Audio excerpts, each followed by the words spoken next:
Hey guys, what's going on? It's Alex from House of Bikes. Today we're doing the unboxing and assembly of the Magicycle Deer 26-inch electric bike. So here's all the tools we're going to need. Some clippers, some Allen keys, the 2.5, the 4, and the 5, a 10mm wrench, a pedal wrench, a tire pressure gauge. We got the tire pump over there. And yeah, let's get to the unboxing. Alright, so when you first open the box, you're going to see there's a lot of padding in here. Magicycle packs these really nicely so that they don't get damaged in shipment. So you got to get the padding out of the way. And once you do that, you'll notice there are a lot of zip ties to cut out. So that's what we're going to do next. We're going to start getting rid of all the zip ties.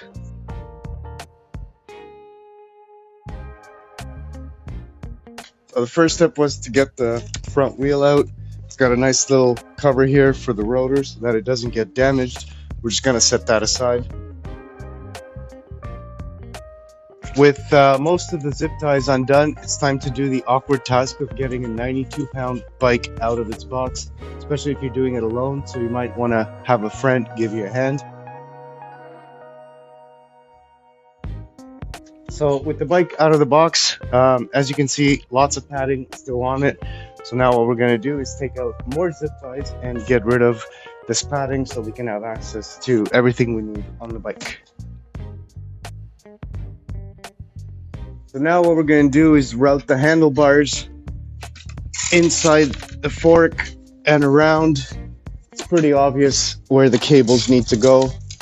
To the left side of the bike here. And now we have them in the front.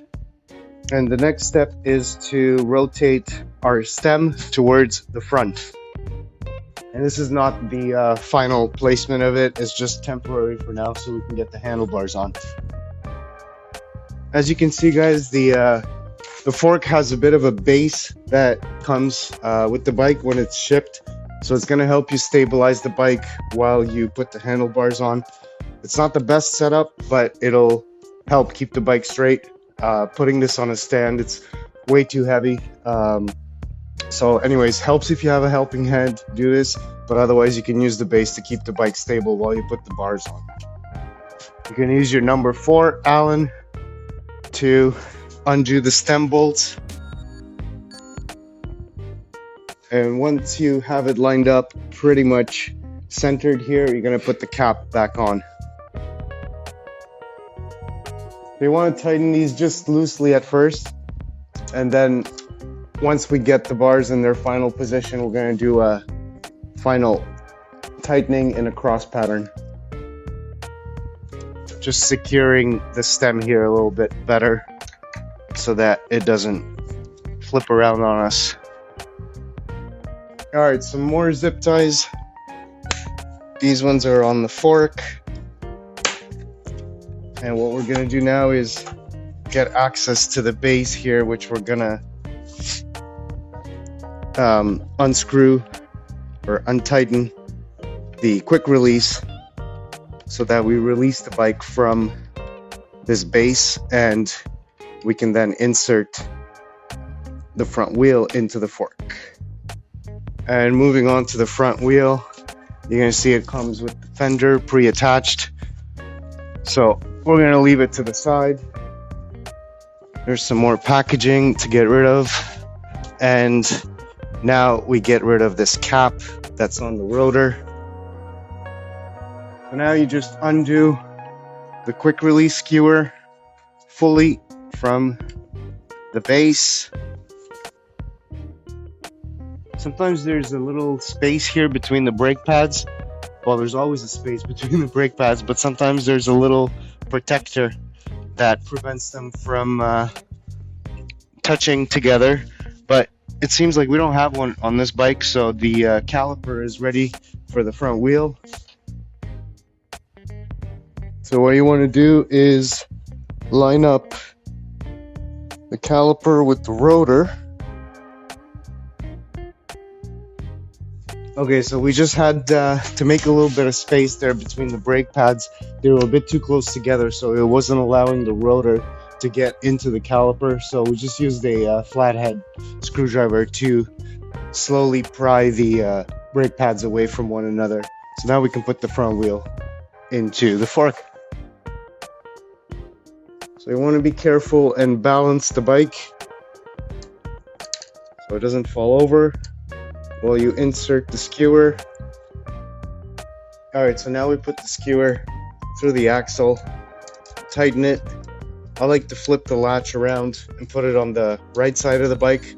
That way, if you have to remove the front wheel, you unlatch it away from the brake rotor. The thing with the brake rotor is if you get your hands on it and your fingers are a bit oily, then that's going to contaminate the rotor and it might cause some brake squealing. So we don't like our brakes to squeal, of course. And now come more zip ties that we have to clip off.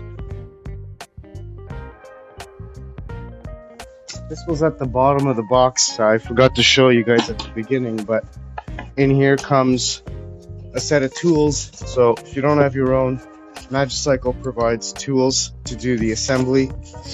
You also get the headlight, which we're going to set aside because we're going to put it on right now. You get your owner's manual and the charger as well. Your keys are always here at the front of the bike, attached with a zip tie. So what we're going to do now is remove one of the keys and insert it into the slot on the left side of the bike where the battery is latched to allow it to pop just like so. And then there's another latch here at the top of the battery which you can flip towards the right to let the battery come out.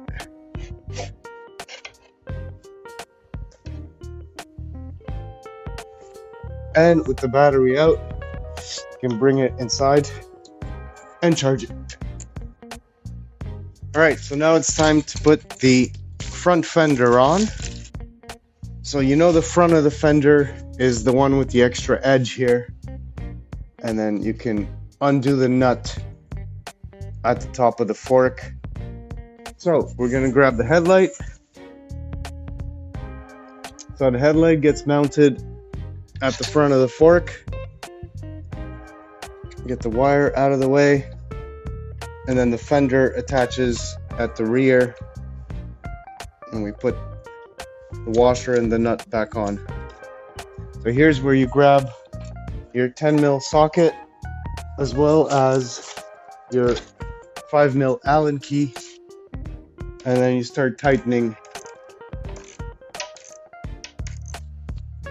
your headlight onto the fork.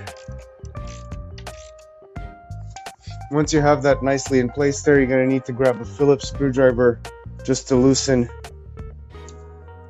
Well, you can do it by hand actually, just to prop the headlight to a level position with the ground.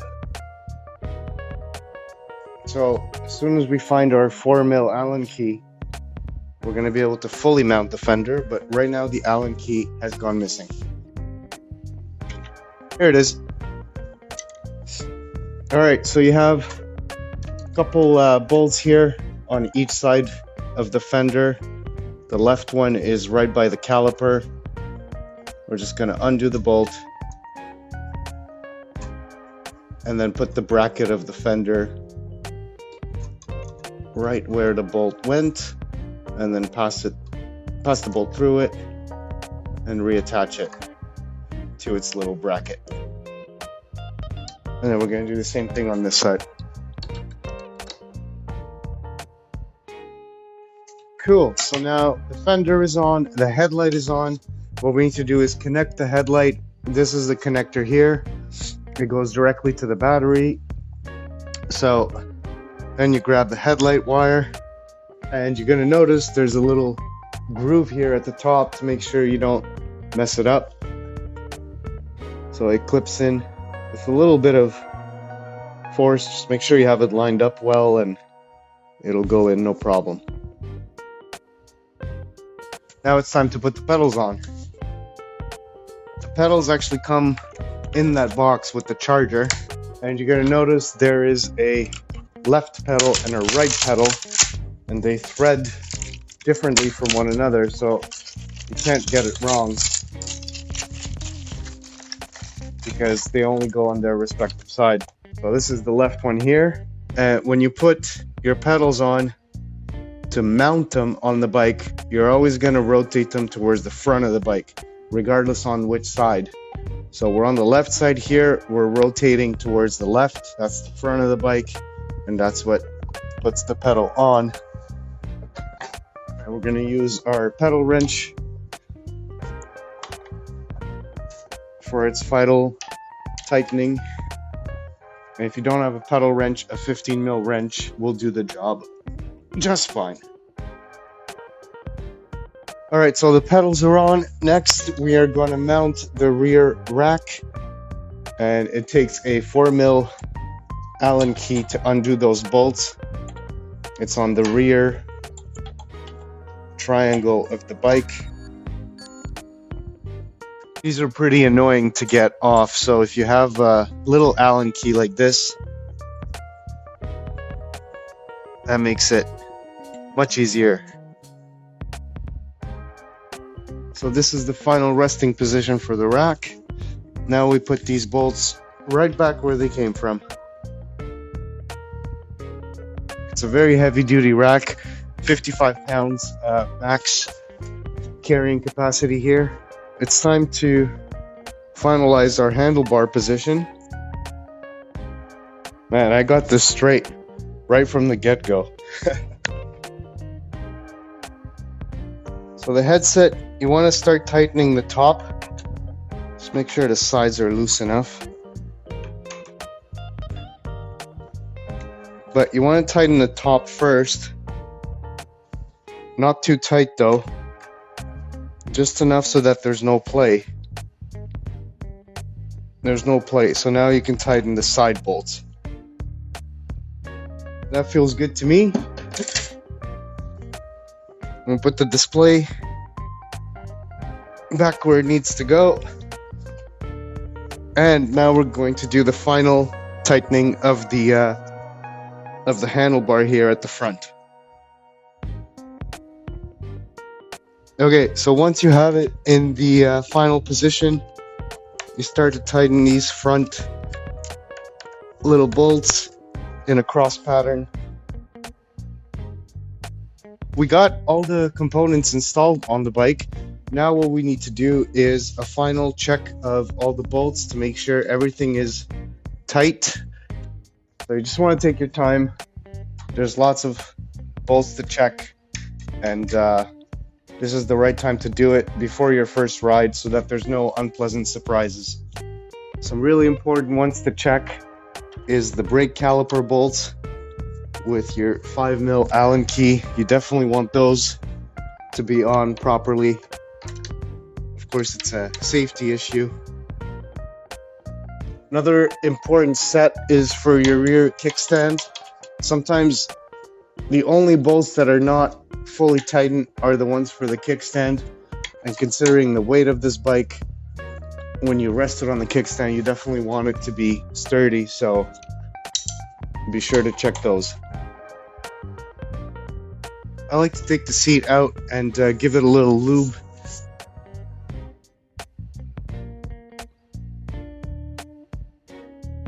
So once your battery is charged, you can put the battery back in the bike.